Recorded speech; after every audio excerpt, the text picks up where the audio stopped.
Inggris menjelajahi jalan-jalan memasuki kota. Sementara dari udara, pesawat-pesawat Mosquito Inggris menjatuhkan bom-bomnya di tanah Surabaya. Asap hitam mengepul dan kerusakan pun terjadi akibat pemboman Inggris yang bertubi-tubi.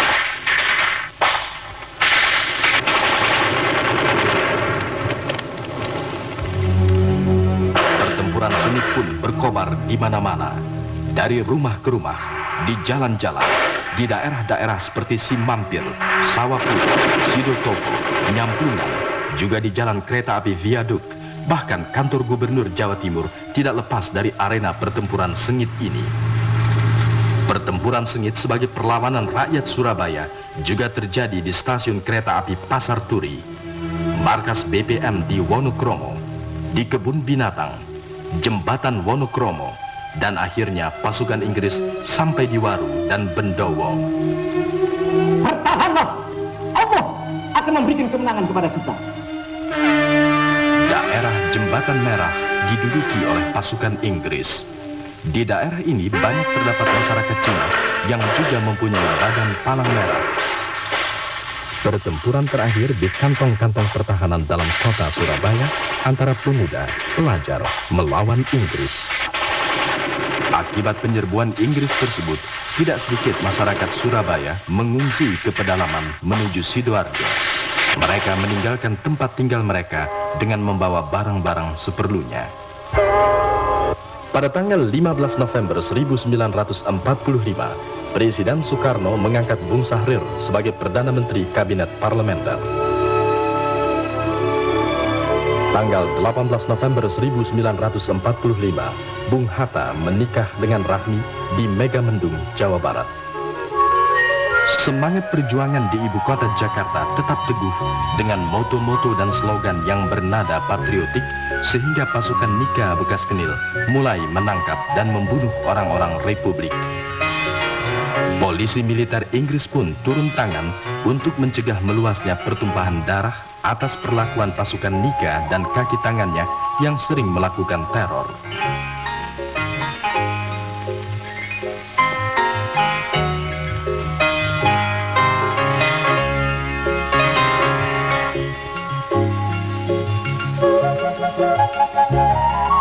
Kabinet Sahrir kemudian memutuskan memindahkan Presiden Soekarno dan Wakil Presiden Muhammad Hatta ke Yogyakarta pada bulan Januari 1946 dan menjadikan Yogyakarta sebagai ibu kota perjuangan. Kembali ke Jakarta, pada suatu waktu Inggris mengusulkan kepada Kabinet Sahrir supaya pendudukannya di Batavia dapat dilebarkan sayapnya sampai dengan batas Bekasi. Namun permintaan ini ditolak oleh Kabinet Sahrir. Pada permulaan tahun 1946, sebuah pesawat Dakota Inggris terbang ke arah Semarang, namun melakukan pendaratan darurat di Cakung. Pilot maupun pasukan yang terdiri dari 20 orang lengkap dengan senjata masih utuh. Rakyat dan mahasiswa melihat hal itu dan menyangka bahwa Inggris telah mendarat di belakang pasukan kita yang saat itu sedang berjaga-jaga di pedalaman Jakarta. Maka terjadilah pertempuran dan mengakibatkan terbunuhnya seluruh pasukan di dalam pesawat Dakota tersebut. Akibat dari insiden ini, mereka membabi buta membakar daerah Bekasi, baik itu rumah rakyat, hutan, dan lain-lainnya. Insiden ini juga dipakai oleh Inggris sebagai alasan untuk melebarkan sayap kekuasaannya sampai ke batas Kali Bekasi. Protes dari pemerintah Indonesia tidak digubris dan pertempuran pun terjadi, melibatkan tentara, pemuda, dan laskar rakyat.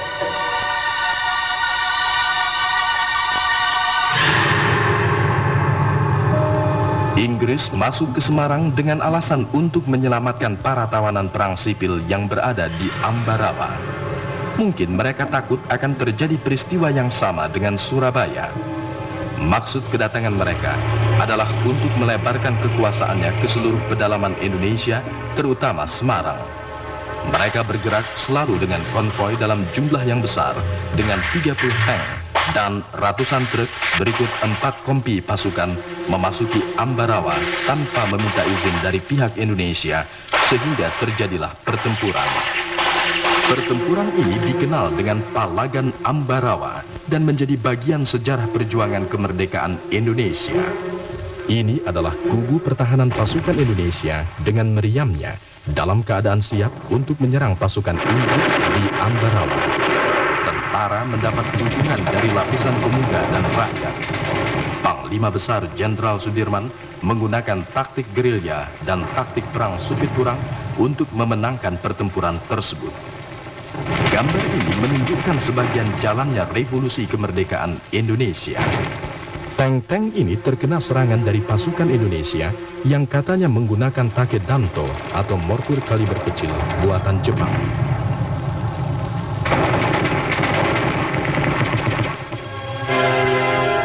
Terlihat salah satu dari pasukan Inggris yang terbunuh oleh serangan pasukan Indonesia.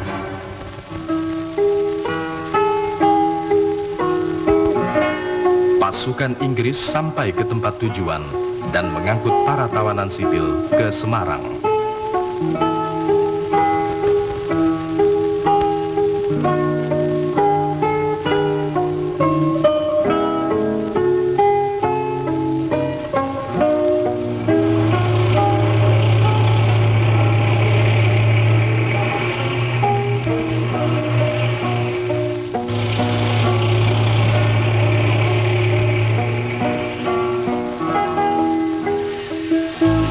Mempertahankan kemerdekaan berkobar di mana-mana. Demikian pula di Sumatera. Pasukan Inggris dan Belanda dalam usaha mencari pemuda pejuang menghentikan kereta api. Bahkan mereka merampas uang-uang milik penumpang.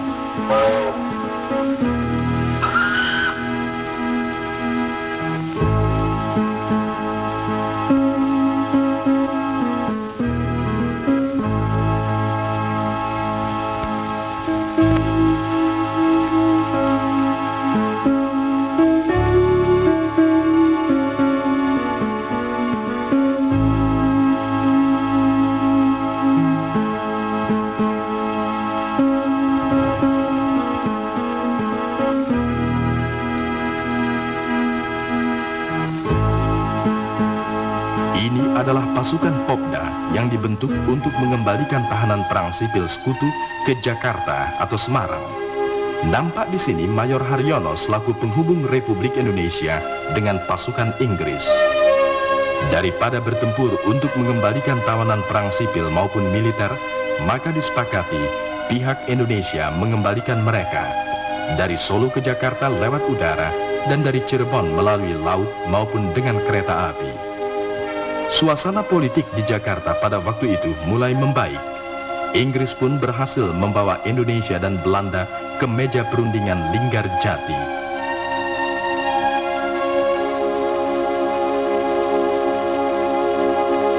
Ini adalah kapal Angkatan Laut Republik Indonesia yang pertama.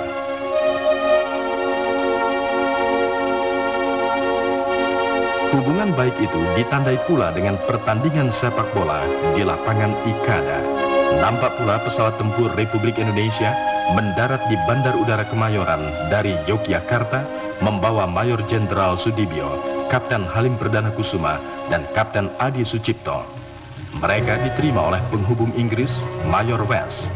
Rapat Komite Nasional Indonesia di Solo, Kabinet Syahrir ketiga tahun 1946. Awal tahun 1947, tentara Inggris dari Divisi ke-23 Fighting Coke Indian Division meninggalkan Indonesia menuju ke Kalkuta. Perundingan Linggarjati yang ditandatangani pada tanggal 25 Maret 1947, tetapi Belanda mengkhianatinya dengan melancarkan serangan militer pada tanggal 21 Juli 1947 yang lebih dikenal dengan agresi militer Belanda pertama. Maka terjadi pertempuran di mana-mana melawan militer Belanda. Indonesia membalas serangan Belanda, membom posisi mereka di Ambarawa dengan pesawat-pesawat Cureng.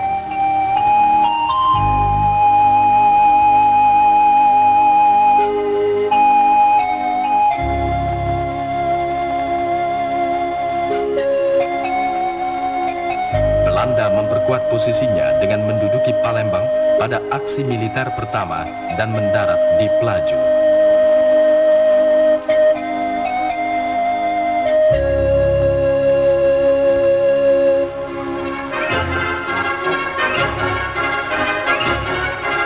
tanggal 1 Agustus 1947, Dewan Keamanan PBB memerintahkan penghentian permusuhan antara Republik Indonesia dan Belanda. PBB membentuk Komisi Tiga Negara atau KTN untuk mengadakan perundingan.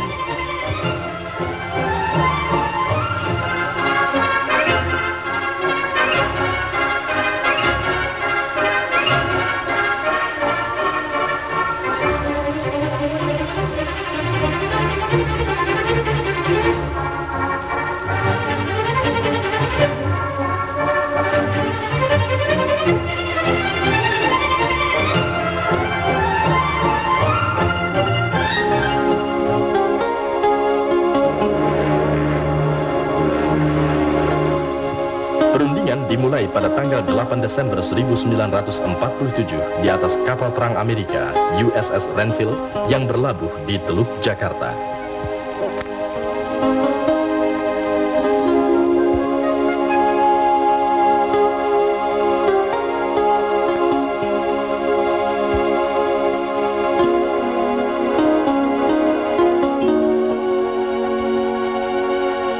Delegasi Indonesia dipimpin oleh Mr. Amir Syarifuddin dengan anggota delegasi terdiri dari Ali Sastro Amijoyo, Insinyur Juanda, Dr. Samudin, Muhammad Nasir, dan lain-lain.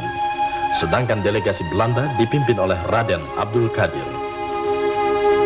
Perjanjian Renville terdiri atas persetujuan gencatan senjata 10 pasal, prinsip-prinsip politik 12 pasal, dan 6 pasal prinsip-prinsip tambahan dari KTN. Perjanjian Renville menempatkan Republik Indonesia pada kedudukan yang bertambah sulit. Wilayah Republik Indonesia semakin sempit.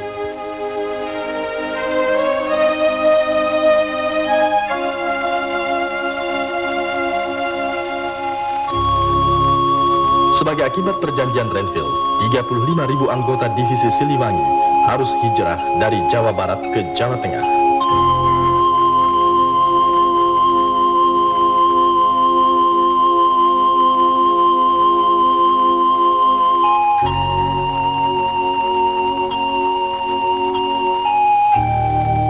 Jenderal Spur sendiri memimpin pemboman atas Yogyakarta. Ia berangkat dengan pesawatnya dari Semarang.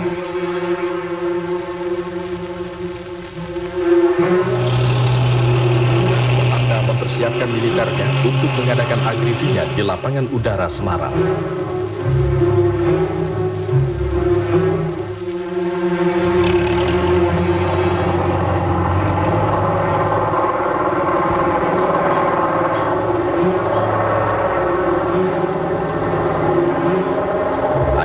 Pada tanggal 19 Desember 1948, Belanda melancarkan agresi militer kedua. Dengan pasukan lintas udara, serangan langsung ditujukan ke Yogyakarta. Lapangan terbang Maguwo dibom. Tentara Nasional Indonesia dengan segenap rakyat menghadangnya, sehingga terjadi pertempuran yang dahsyat.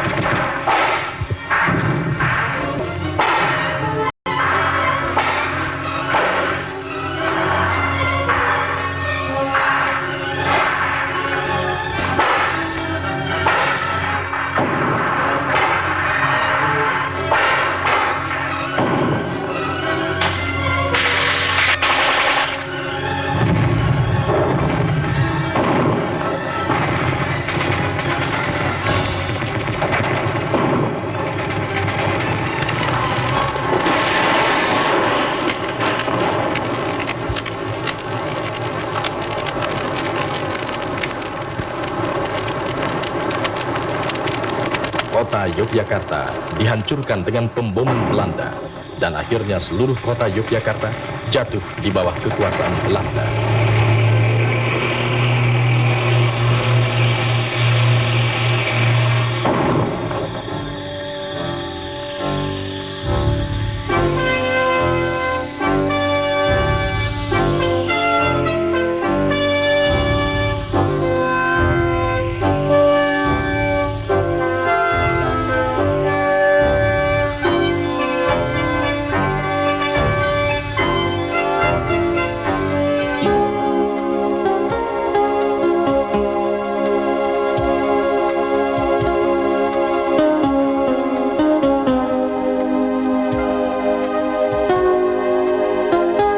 para pemuda dan orang-orang yang dicurigai ditangkap dan bahkan ada yang ditembak. Bung Karno dan Bung Hatta serta pemimpin lainnya ditangkap Belanda. Pemerintahan darurat segera menjalankan tugasnya di bawah pimpinan Mr. Safrudin Prawira Negara.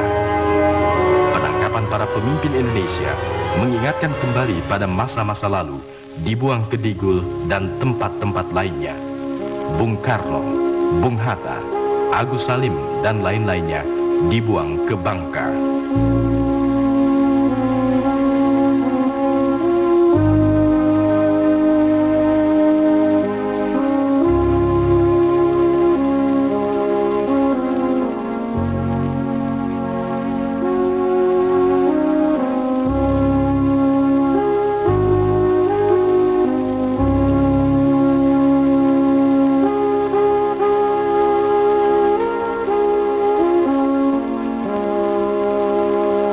Air muka Bung Sahrir mengingatkan kembali masa lampau ketika saat pembuangannya ke Digul dan Banda Naira.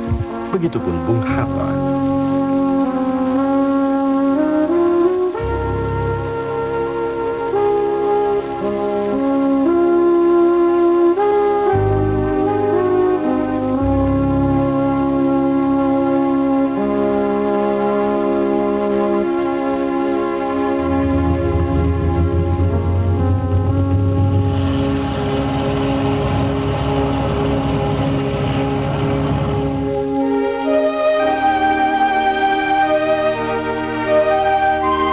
Untuk mengubah opini rakyat Amerika yang bersimpati atas perjuangan kemerdekaan Indonesia, pemerintah Belanda mengundang beberapa wartawan Amerika yang terkenal seperti Knickerbocker untuk mengunjungi Indonesia dan melihat langsung kemenangan Belanda atas apa yang dinamakan Republik Indonesia, terutama pemimpin-pemimpin yang telah ditawan. Setelah mereka berkeliling Indonesia, akhirnya mengunjungi Menumbing, Bangka untuk berwawancara dengan Bung Karno dan Bung Hatta. Namun, kedua tokoh proklamator ini menolak wawancara tersebut.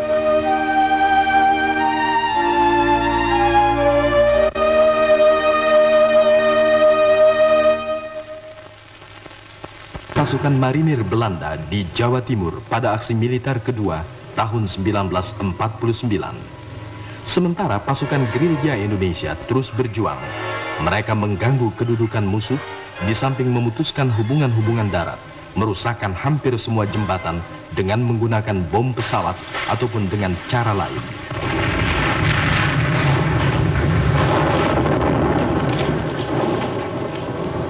Robohnya jembatan menyebabkan tank-tank Belanda harus melalui jalan pinggiran untuk menuju ke sasaran.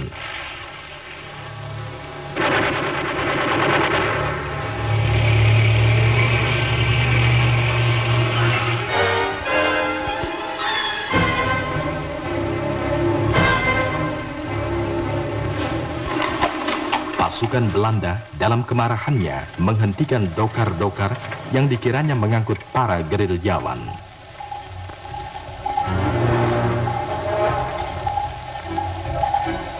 Hubungan dari kota ke kota harus dilaksanakan dengan cara konvoi dan tank-tank bertindak sebagai pengaman dalam perjalanan.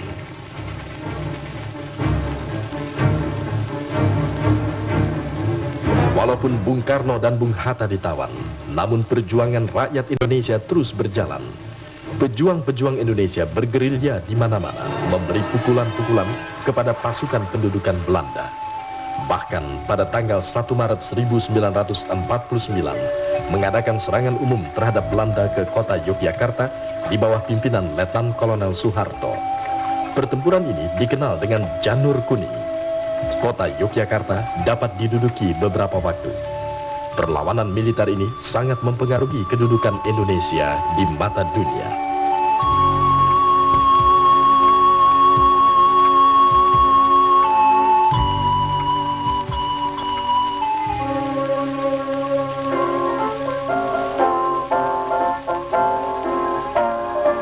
Setiap hari nampak iring-iringan kendaraan membawa jenazah pasukan Belanda yang tewas dalam pertempuran untuk dimakamkan.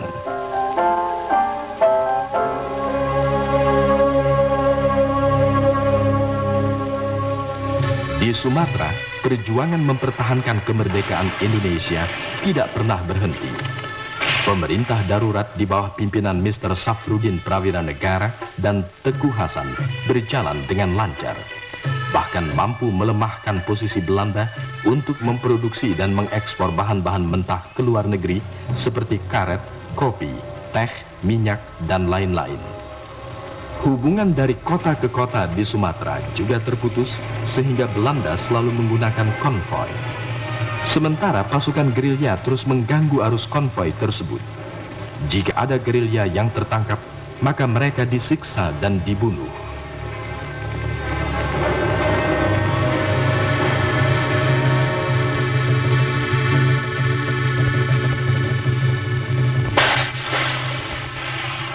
Inilah mereka, pahlawan tak dikenal, yang gugur di medan pertempuran mempertahankan kemerdekaan Indonesia. Gugur sebagai bunga bangsa.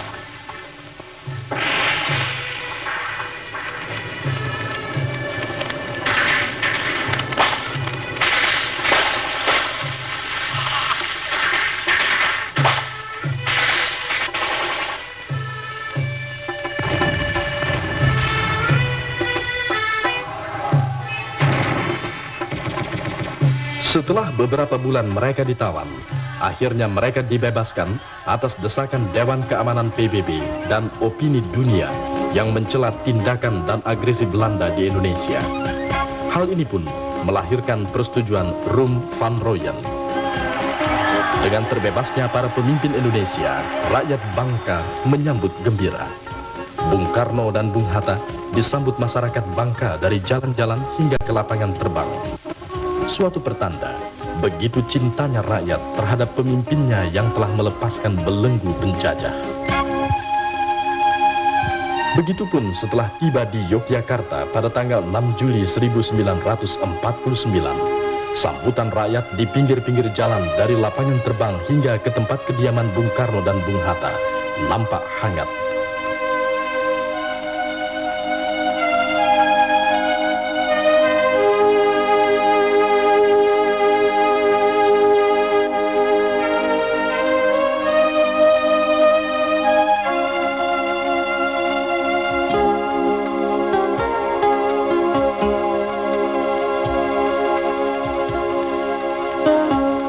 Tanggal 10 Juli 1949, Panglima Besar Jenderal Sudirman didampingi Letnan Kolonel Soeharto dan Supardi Rustam sebagai ajudan Pak Dirman masuk ke kota Yogyakarta setelah beberapa lama bergerilya. Rasa syukur atas selamatnya para pemimpin Indonesia beserta rakyatnya ditandai dengan upacara pengibaran bendera Sang Saka Merah Putih.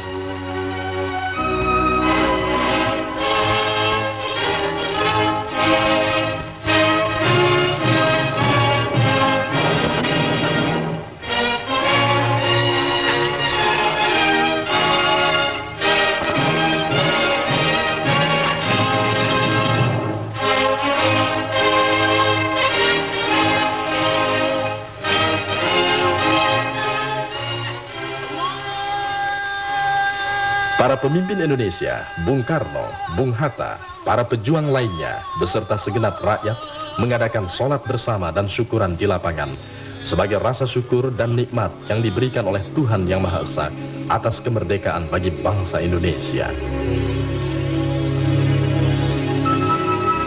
Jabatan tangan ini menandai pertemuan kembali antara Bung Karno dan Mr. Safrudin Prawira Negara di Yogyakarta.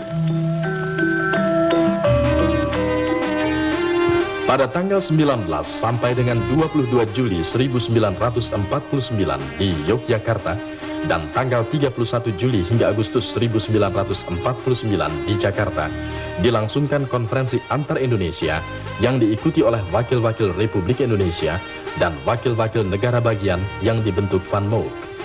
Hasil-hasil keputusan konferensi antar Indonesia adalah negara Indonesia Serikat akan dinamakan Republik Indonesia Serikat. Bendera kebangsaan Sang Merah Putih, lagu kebangsaan Indonesia Raya, bahasa nasional ialah bahasa Indonesia, hari nasional ialah tanggal 17 Agustus. Di bidang militer dan pertahanan, konferensi telah memutuskan Angkatan Perang Republik Indonesia Serikat, APRIS, adalah Angkatan Perang Nasional. TNI menjadi inti APRIS dan akan menerima orang-orang Indonesia yang ada dalam KNIL. Pertahanan negara hak pemerintah Republik Indonesia Serikat, sedangkan negara-negara bagian tidak mempunyai angkatan perang sendiri.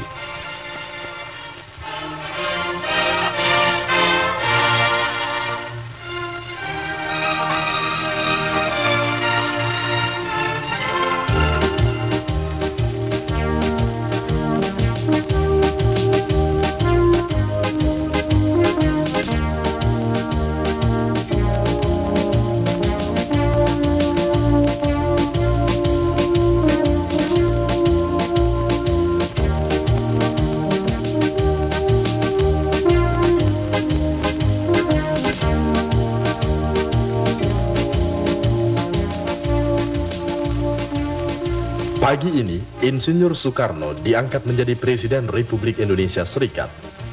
Upacara penghormatan pun dilangsungkan. Barisan pasukan TNI yang belum lama bergerilya di hutan-hutan, pagi ini dengan gagah memberikan penghormatan militer kepada Presiden Republik Indonesia Serikat.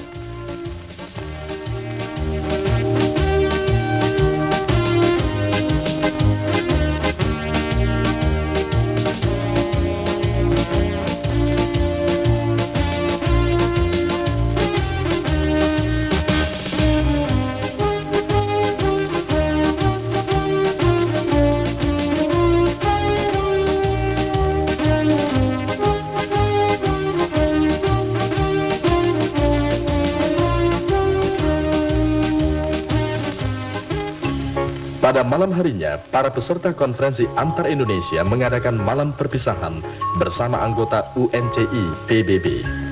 Acara ini dihadiri antara lain oleh Sri Sultan Hamengkubuwono IX, Palar, dan Bung Hatta.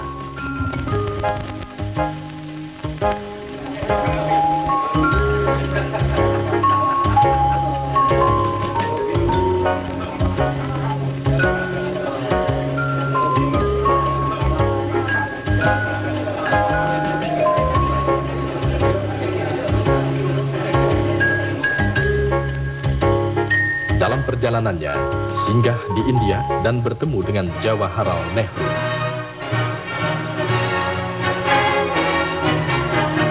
Penyelenggaraan konferensi meja bundar dimulai tanggal 23 Agustus 1949. Wanneer de conferentie leidt tot bevredigende overeenstemming, gevolgd door praktische verwerkelijking van de gestelde doeleinden, dan wordt de deur geopend naar een onafhankelijk en soeverein Indonesisch volksbestaan en naar een samengaan van beide volkeren op de basis van vrijheid en vriendschap. Vast staat dat hoe de conferentie zich ook ontwikkelt, zij van ingrijpende historische betekenis zal zijn voor het leven van de volkeren van Indonesië en Nederland. Wij houden deze conferentie voor het oog van de wereld en wij zullen moeten beseffen dat de waardering die onze volkeren in de wereld zullen genieten mede afhankelijk zijn van de wijze waarop wij deze onderhandelingen voeren. Onder het uitspreken van de wens dat deze conferentie mogen strekken tot eer en tot zegen voor Indonesië en Nederland en het uitgangspunt mogen blijken van een nieuwe ontwikkeling waarin op het verbreken der oude verhoudingen een vrije en voor beide volkeren een vruchtbare samenwerking mogen volgen, verklaar ik thans de rondetafelconferentie geopend. Dan spreekt de voorzitter van de Republikeinse delegatie, minister-president Mohammed Hatta. 4 tahun lamanya rakyat kita timbal balik hidup dalam persengketaan dengan merasa dendam dalam hati. De heer Hatta zegt onder meer, laat ons thans na een strijd van 4 jaren een nieuwe geschiedenis aanvangen, gegrondvest op vrede en samenwerking. De volkeren van Indonesië en Nederland beide zullen er wel bij varen en het nageslacht zal ons dankbaar zijn. Bangsa Indonesia dan bangsa Belanda kedua-duanya akan memperoleh bahagianya. Anak cucu kita, angkatan kemudian akan berterima kasih pada kita. Moga-moga Tuhan Yang Maha Kuasa memberkati pekerjaan kita pada konferensi meja bundar ini. Sekianlah dan terima kasih. Hasil-hasil pokok konferensi meja bundar adalah Kerajaan Belanda menyerahkan kedaulatan sepenuhnya dan tanpa syarat kepada Republik Indonesia Serikat. Penyerahan kedaulatan akan dilakukan selambat-lambatnya tanggal 30 Desember 1949. Masalah Irian Barat akan dibicarakan lagi kemudian dalam waktu 1 tahun setelah penyerahan kedaulatan kepada Republik Indonesia Serikat. Antara Republik Indonesia Serikat dan Kerajaan Belanda akan diadakan hubungan Uni Indonesia Belanda di bawah pimpinan Raja Belanda. Kapal-kapal perang Belanda akan ditarik dari Indonesia. Tentara Kerajaan Belanda, KL, akan segera ditarik mundur dari Indonesia. Sedangkan tentara Kerajaan Hindia Belanda, KNIL, akan dibubarkan dengan catatan bahwa para anggotanya akan dimasukkan dalam kesatuan-kesatuan TNI. Suatu hal yang tak dapat dilupakan rakyat Indonesia dalam perjalanan sejarahnya. Begitupun bagi Bung Hatta dan pimpinan-pimpinan lainnya. Jerih payah, pahit getir selama perjuangannya demi memerdekakan bangsanya dari penjajahan. Pada konferensi ini kita belajar harga menghargai pendirian masing-masing. Mudah-mudahan suasana yang baik dalam perundingan konferensi meja bundar ini menyertai kita juga dalam segala perundingan di masa datang. Sekianlah Tuan Ketua dan terima kasih. Dalam keputusan konferensi meja bundar disebutkan bahwa Kerajaan Belanda akan menyerahkan kedaulatan atas Indonesia kepada Republik Indonesia Serikat. Bagi bangsa Indonesia yang telah memproklamasikan kemerdekaannya tanggal 17 Agustus 1945, persetujuan itu tidak berarti penyerahan kedaulatan, tetapi pengakuan kedaulatan. Pada tanggal 27 Desember 1949, Ratu Juliana menandatangani piagam pengakuan kedaulatan Republik Indonesia Serikat. Pada saat yang bersamaan, di Jakarta diadakan upacara pemindahan kekuasaan dari pemerintah Hindia Belanda kepada pemerintah Republik Indonesia yang diwakili oleh Sri Sultan Hamengkubuwono IX. Kedatangan Presiden Soekarno dari Yogyakarta ke Jakarta disambut rakyat dengan luar biasa, penuh kegembiraan bercampur keharuan. Rakyat menyambutnya dari lapangan terbang Kemayoran hingga ke Istana Negara.